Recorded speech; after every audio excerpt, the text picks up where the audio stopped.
유동부채입니다. 유동부채. 자, 부채는 1년 이내에 상환할 의무가 있는 채무를 말한다. 그래서 여러분들 제 프린트를 보시게 되면 12쪽에 여러분들 그대로 나와 있을 겁니다. 그래서 보시게 되면 12쪽에 보시게 되면 우리가 유동부채 기간이 1년 이내에서 이루어지게 되겠죠. 그래서 내가 외지 차선미 가해유 이렇게 여러분들 해놓은 게 있습니다. 또한 요 분계시 자산항목과 부채 항목을 반대 거를 그대로 적어놨어요. 없는 건 반대가 없다는 뜻이에요. 그래서 이렇게 여러분들한테 해놓은 거니까 요거 가지고 보시면 되겠고, 그래서 유동부채는요 여러분들 여기다 이렇게 써준다면 이렇게 여러분들이 나와 있는 거죠. 유동부채는요 외상매입금 지급업 요거는요 여러분들 매입 채무가 되겠죠. 요것은 일반적인 상거래에서만 쓰는 계정 과목이죠. 이렇게 여기는 일반적인 상거래 외상매입금 지급업은 일반적인 상거래일 때만 쓰는 계정 과목입니다. 다시 말해서 재고 자산인 경우에만 사용하는 계정이죠.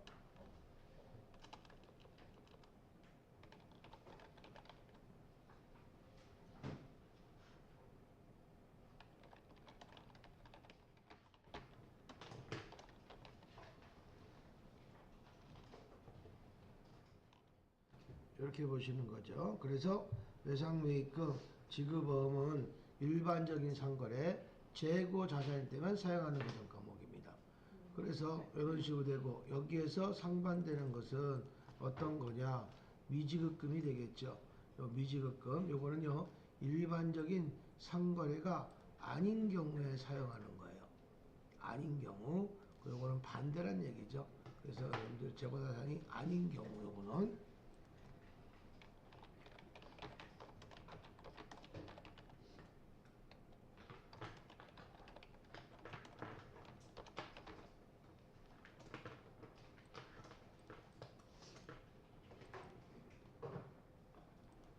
자, 이렇게 지금 미지급 비용은요, 요거는요, 결산 때만 사용하실 거예요. 결산 시에 사용. 결산 시에 사용할 거예요. 자, 그래서 이런 의미로 달라주신 거고요. 그 다음에 차입금, 선수금은 뭐 그대로, 말 그대로, 돈을 빌리면 차입금이고, 계약금을 먼저 받으면, 선수금인데, 상품권을 발행할 때도 선수금이다. 요거 밑줄 보내시고요. 상품권을 발행할 때도 마찬가지입니다. 그 다음에 여러분들 보시면 가수금, 요것은 가져게 받는 말, 우리가 먼저 받은 돈이죠. 그리고 예수금이 굉장히 중요합니다. 요 예수금은요 여러분들 예수금은 요거는 뭐예요? 요거는 소득세에 관련된 거예요. 무슨 세? 소득세. 소득세에 관련된 세금입니다. 관련된 세금이고, 그 다음에 부가세 예수금은 요거는 말 그대로 부가세에 관련된 세금이에요. 요거는 돈을 줄 때 예수금이고, 요거는 물건을 줄 때 떼는 세금이에요. 이거 좀 다릅니다. 그래서 이런 의미로서 여러분들한테 먼저 말씀을 드리겠습니다. 또한 부가세 예수금은 매출세액이다. 이 매출세액은 항상 대변에 있다가 정리할 때는 상계 처리한다. 대변에 있다가 우리가 부가세 정리하면 부가세 예수금은 대변에 있다가 차변으로 상계 처리가 된다라는 얘기입니다. 자, 이렇게 보시면 되겠고, 유동성 장기부채는 내가 5년 전에 1억을 빌린 게 있었어. 근데 올해 들어왔더니 올해 그게 1년 이내에 도래된 거야. 5년짜리가. 그러면 내가 10년이 됐던 5년이 됐던 3년이 됐던 내가 빌렸을 때는 장기 차입금이었다가 1년 이내에 도래되면 유동성 장기부채라는 계정 과목으로 설정해 주는 겁니다. 이것도 언제 때만 나오는 거냐? 결산 때만 나옵니다.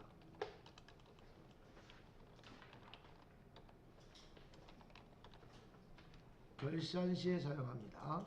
자, 이렇게 해주신 거고, 그 다음에 요거는 뭐 나중에 보시면서 보시면 될 것 같아요. 자, 그 유동부채는요 여러분들 이런 식으로 가시는 거고, 제가 요거 다시 한번 미지급 비용 선수 수익은요. 요거 여기 안 써 있지만 선수 수익도 요것도 결산에서만 나오는 계정 과목입니다. 요거 두 개.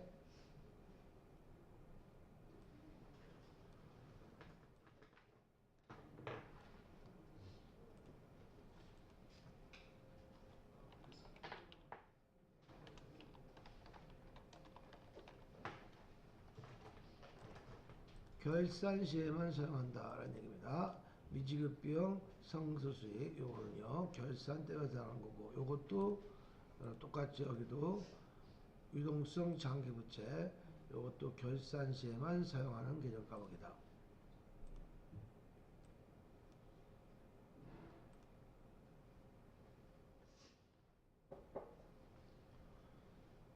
자, 이렇게 보시고 자 그다음 문제 한번 보면은 외상매입금 지급업 요거 나온 것이죠. 그렇죠? 그 외상매입금은 다 좋은데 매입은 매입할인은 뭐라고 그랬죠? 매입할인은 원래 매입은 차변인데 뒤에 꼬랑지 붙었다 역분계 대변이라고 그랬죠? 그렇죠? 이렇게 가신 거고 매입할인 이렇게 되는데 나머지 불량품은요 우리가 배운 대로 음수 처리로 합니다. 음수 처리로 가능합니다.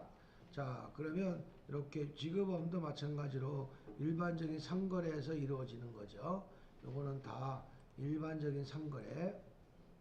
외상매입금, 지급업은 일반적인 상거래에서 이루어지게 되는 겁니다. 자, 일반적인 상거래는 무슨 자산? 재고자산일 때만 이루어지게 되는 거죠.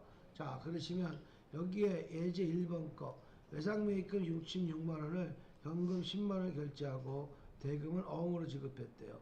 외상매입금은 일반적인 상거래 계정 과목이죠.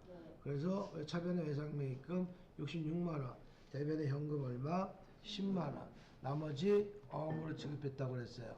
이건 뭐로 처리해 줍니까? 일반적인 상거래이기 때문에 지급 어음으로 처리가 되는 거죠.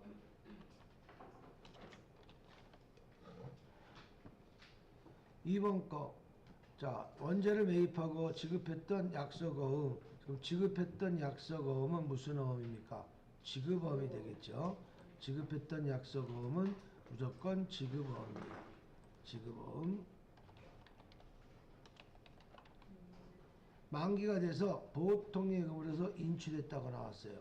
그래서 만기가 됐기 때문에 지급어음은 대변에 있다가 무슨 변에 가서 없어져요? 차변에 가서 차변에 지급어음 300만 원, 대변에 보통예금 300만 원 이렇게 분기하면 되겠죠. 3번 문제 거 원재료가 100만 원을 매입하고 내가 읽은 데까지 상품 원재료가 들어왔죠. 그래서 물건이 들어왔기 때문에 차변에 원재료 100만 원 하고요.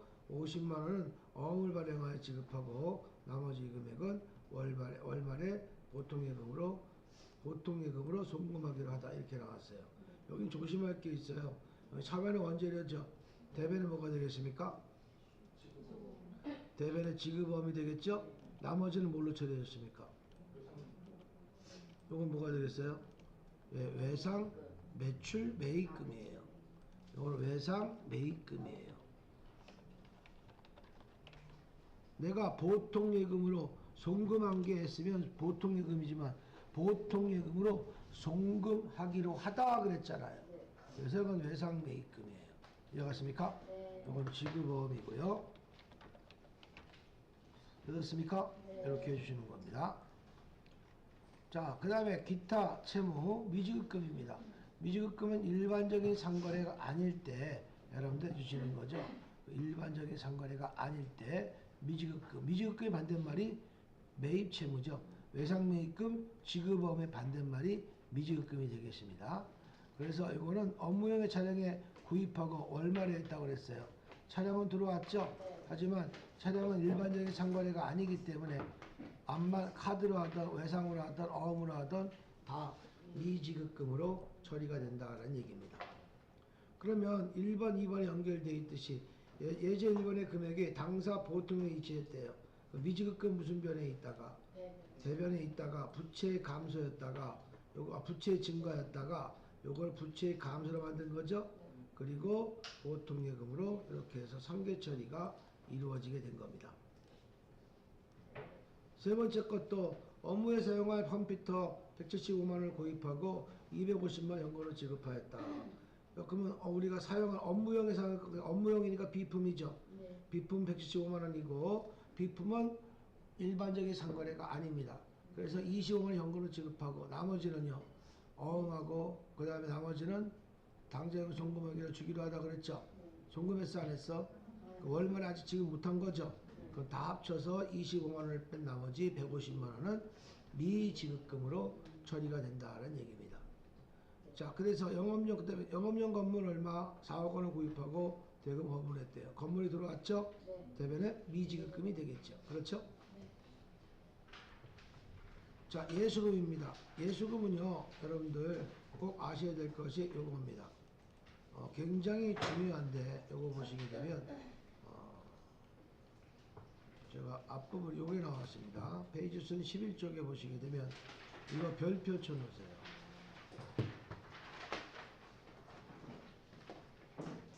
당연히 세금과 원가도 알아야 되지만 원천징수세액은요 예수금과 선납세금 꼭 알아야 된다. 자회사에서 세금을 공제하고 지급하면 예수금이고 타회사 세금을 공제하는 건 선납세금이다. 네, 맞습니까? 모든 비용이 발생하면 거기 적으세요. 모든 비용이 발생하는 세금은 예수금이고요. 모든 수익이 발생하는 세금은 선납세금입니다. 완전히 극과 극이에요. 급여, 월급 주는 게 다 비용이에요. 이자 비용도 마찬가지로 예수금이고 이자 수익, 배당금 수익은 선납세금으로 이루어진다.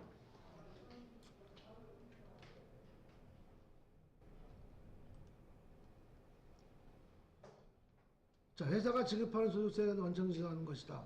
직원 급여 교육을 위하여 외부 강사 초빙하여 300만 원을 지급하다. 지급 시 원천징수세액이 9만 9천 원일 때 공제한 후에 보통예금을 지급하였다고 나왔어요. 우리는 원천세가 왜 9만 9천 원이냐? 여러분들 나중에 배우겠지만 사업소득은 3.3%를 세금을 띱니다. 우리가 3.3%. 이건 어떻게 이루어지는 거냐? 소득세 3% 플러스 지방소득세 10%에서 0.3%. 그 다 합쳐서 3.3%로 해줍니다. 그 다음에 기타소득은 8.8%입니다. 외워야 돼 이거는요. 이것도 마찬가지로 소득세 3%지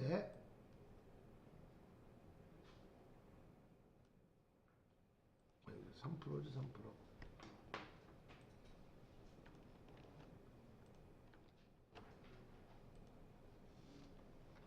8%, 지방세 0.8%, 8.8%가 됩니다. 그래서 원래는 기타소득은요, 여러분들 기타소득은 별도로 해주는 게 있어요. 기타소득은 원래는 만약에 이것이 기타소득은요 300만 원입니다. 아니 300만 원이다. 그러면 곱하기 1 마이너스 60%의 필요금비를 빼줍니다. 그래서 계산한 금액이 얼마입니까? 이것이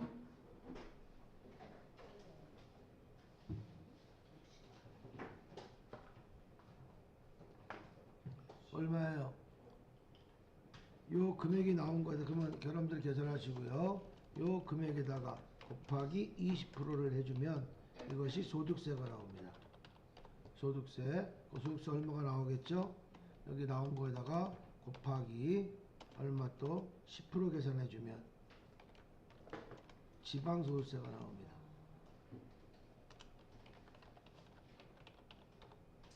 지방소득세가 나와요. 계산해 보셔야 될 거예요. 계산해 보세요.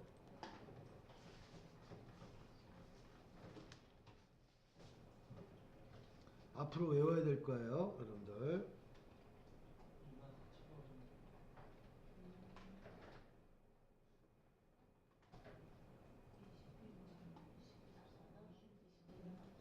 첫 번째 가로치고는 얼마예요?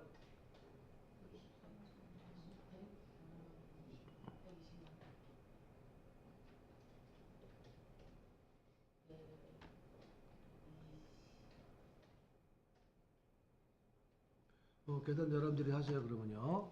자, 그러시면 넘어갈게요. 자, 그러면 초빙에 300만 원의 원천 징수니까 회계는 이렇게 나오지만 나중에는 이런 프로테지로 이거 계산을 해야 됩니다. 3.3% 계산한 것이 99,000원이에요. 그래서 요거는 교육훈련비의 강사료니까 요 강사료이기 때문에 요거는 외부 강사료 적용이기 때문에 교육훈련비가 됩니다. 근데 왜 판이야? 우리는 공장, 생산, 제조가 없기 때문에 800번대를 해주는 겁니다. 있다 그러면 500번대가 되겠죠. 그리고 이거는 다 예수금을 전해준 거죠. 내가 보통 예금으로 지급한 거니까 받은 게 아니잖아요. 세금 떼고 지급한 거기 때문에 다 예수금으로 처리했다가 이렇게 예수금으로 처리했다가 우리가 그 다음에 원천징수 납부할 세금이 때 납부할 때는요 예수금은 대변에 있다가 무슨 변에 가서 없어져? 차변에 가서 없어집니다. 이렇게 상계 처리가 되고 나머지는 현금으로 지급하게 되겠죠. 됐습니까? 자, 아시면 되겠고 그 다음에 가수금입니다. 가수금은 우리가 자산은 가지급금의 반대말이 되겠죠. 자, 그래서 가수금은 하나 더 있다고 했는데 하나 더 있는 게 아니네. 자, 가수금은 거짓 가짜야. 돈은 들어가는데 아직 영수증이 도착이 안 된 거예요. 그래서 우리가 출장 중에 이대리에게 내용 불명의 금액을 150만 원을 당사 보통에 입금되었다고 나왔어요. 보통 입금 들어왔죠. 그런데 내용 불명이라는 건 솔직히 거짓말입니다. 내용이 모르고 들어오는 건 거의 없죠. 이해갔습니까? 내용은 아는데 증빙 서류가 도착이 안 된 거예요. 알고는 있지만 아직 증빙 서류가 도착이 안 된 겁니다.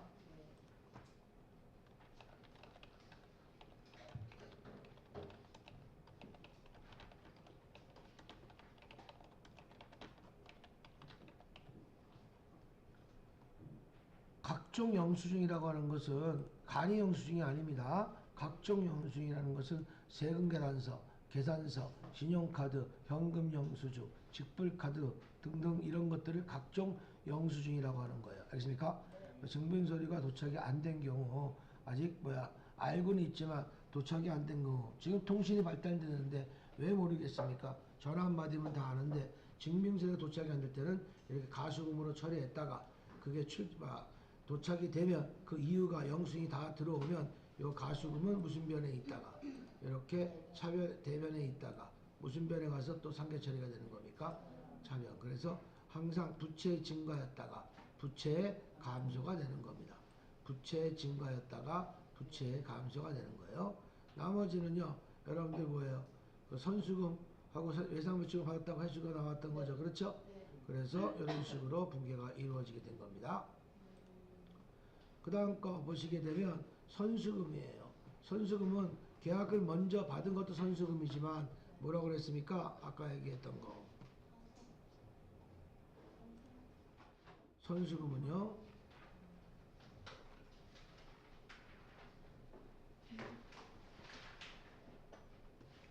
상품권을 발행한 것도 선수금입니다. 이해갔습니까? 상품권을 발행하는 것도 선수금이에요. 계약금을 먼저 받은 것도 선수금이지만 상품권을 먼저 발행한 것도 선수금입니다. 이해갔습니까? 네. 자, 이렇게 보시면 되겠고, 자, 그래서 보시게 되면 용역이나 자산의 판매 대가를 받기로 했을 때 먼저 수령하는 금액이다 라고 나왔어요. 구체적으로 공사나 상품을 주문받고 미리 받은 금액이나 부동산 판권, 영화업, 기타 용역의 제공을 영업 목적으로 하는 기업의 영업수입, 선수금 등으로 해당된다. 또한 이것도 하나 추가합니다. 선수금은요, 백화점을 상품권을 내가 고객에게 현금으로 받고 발행했을 때 이것은 상품권이 나가는 거지 내 물건이 나가는 게 아니다 라는 얘기입니다.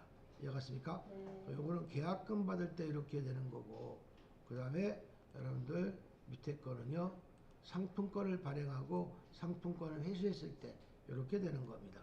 그래서 이거는 빨간 색깔은 여기에 해당되는 거고요. 파란 색깔은요 여기에 해당이 되는 겁니다. 문제 잠깐 풀어보실까요? 여러분 속으로 푸는 시간 좀 드릴게요.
자, 그러면 상품을 매출하기를 하고 여기까지는 분계가 있어요, 없어요?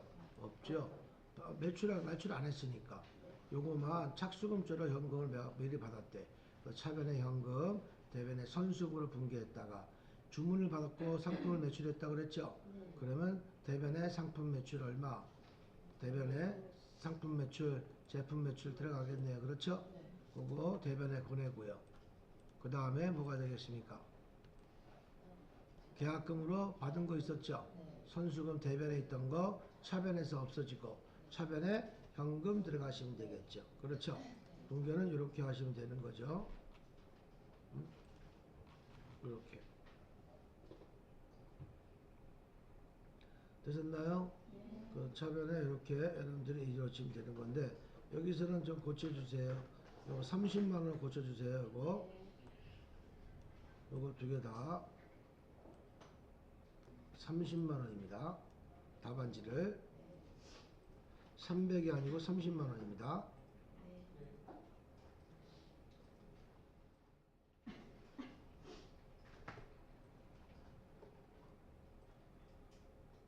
그 제품 매출 이렇게 500만 원이 나가려는 거예요. 아셨죠? 그 다음에 3번 거는요. 상품권을 반해 보통예금 송금받았대요. 차별 송금, 보통예금 대변에 선수금이었었어요. 이해갔습니까?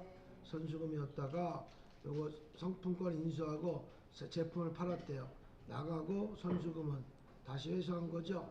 발했던 거 요거 계약금을 받은 거랑 마찬가지입니다. 이렇게 상계 처리가 되는 겁니다. 이것도 선수금 이렇게 돼 있다가 330만 원을 이렇게 상계 처리해서 들어가시게 되는 겁니다. 그렇죠? 네. 이렇게 가시는 겁니다. 자산을 했기 때문에 좀 기울게 갑니다. 단기 차입금입니다. 돈을 빌려오면 단기 차입금이 되겠죠. 그렇죠? 네. 자, 이것도 거래은행에 현금 300만 차입했대. 돈을 빌렸다는 얘기죠. 차입했다는 얘기죠. 네. 그럼 차변에 현금 얼마? 300만 원. 대변에 단기 차입금 300만 원이야. 왜? 6개월이니까. 단기예요. 예제 1번에 단기 차입금 300만 원과 이자를 보통예금으로 송금하다 나왔죠. 그 단기 차입금 대변에 있던 거 차변에 가지고 다 두 개가 다 차변이죠. 단기 차입금 이자 비용이 다 차변이고 나머지 요거는 뭐가 되겠습니까? 네, 보통예금은 대변에 가겠죠. 그렇죠? 자, 그러면 3번, 4번도 풀어보십시오.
자, 할 수 있겠죠? 차입금은 이자가 발생이 된다라는 얘기입니다. 자, 이렇게 상계 처리가 된 거예요. 자, 그래서 이렇게 유동부채가 이렇게 먼저 이루어지게 된 겁니다. 이해갔습니까? 네. 자, 다음 시간에는 비유동부채 들어갈게요.